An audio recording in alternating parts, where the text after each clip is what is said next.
So here we have the BMW 1 Series Automatic on a 16 plate. I'm going to start off by showing you around the outside of the car, and then we'll hop in and run through some controls on the inside. But from the outside you can see it's a 5-door car with alloy wheels. Let's start off inside the boot and then work our way around the rest of the car from there. So as we approach the boot, you can see we have reversing sensors, plenty of boot space as well, along with that 60/40 split folding rear seat should you wish to increase that space even further. Okay, so we're just going to work our way back round to the front of the car, and then we'll hop in and run through some controls on the inside. Now we've done a full circle of it though, you can see it's in excellent condition the whole way round. Just briefly before we climb in, I think it's well worth seeing the interior from this exterior point of view. There's plenty to run through on the dashboard, so let's hop in and we'll do that right now. Okay, now that we're inside the car, we're going to start with the dials. On the right hand side we have the rev counter, and on the left hand side the speedometer and fuel gauge.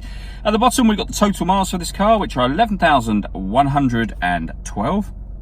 You can change the information displayed above that by using buttons on the end of the indicator stalk for various different bits of trip computer information.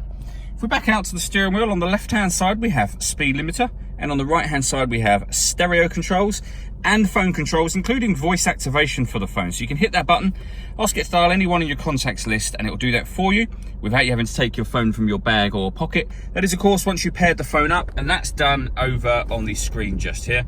If you head up to telephone, you can then pair your phone under Bluetooth devices. All the movement I'm making up on that screen is all being done using the iDrive system, which is essentially this dial and these buttons. You can twist this, push it down, so you can enter certain menus. So for example, this car's got satellite navigation. We push the button down to access that.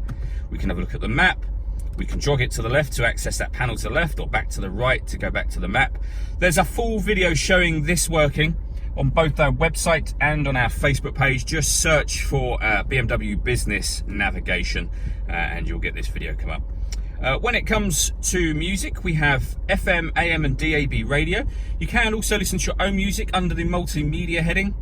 We've got CD player, or you can connect external devices, so a USB device, auxiliary device, and you can stream your music wirelessly via Bluetooth audio as well.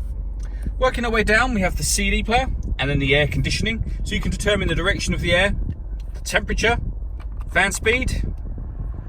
When you're happy with those settings, that button turns the air conditioning on or off. It's on at the moment, so off, back on again, or you can hit auto and the car will now maintain this temperature for you by taking full control of the fan speed. You can see that it's doing that and hear it as well.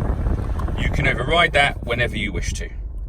Beneath that, we have a 12-volt charging socket, 2 cup holders, and you'll see the keys are here at the moment. That's because this car has got keyless start.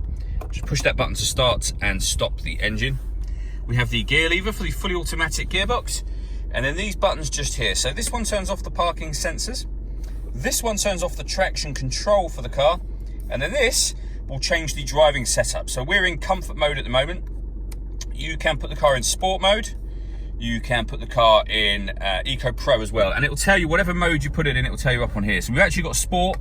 If we go up again, we have Sport Plus, which basically is the same as Sport, but gives you dynamic traction control. So it limits the amount of traction control you have, basically. Back down to Sport, down to Comfort, which is your everyday driving mode, and then Eco Pro.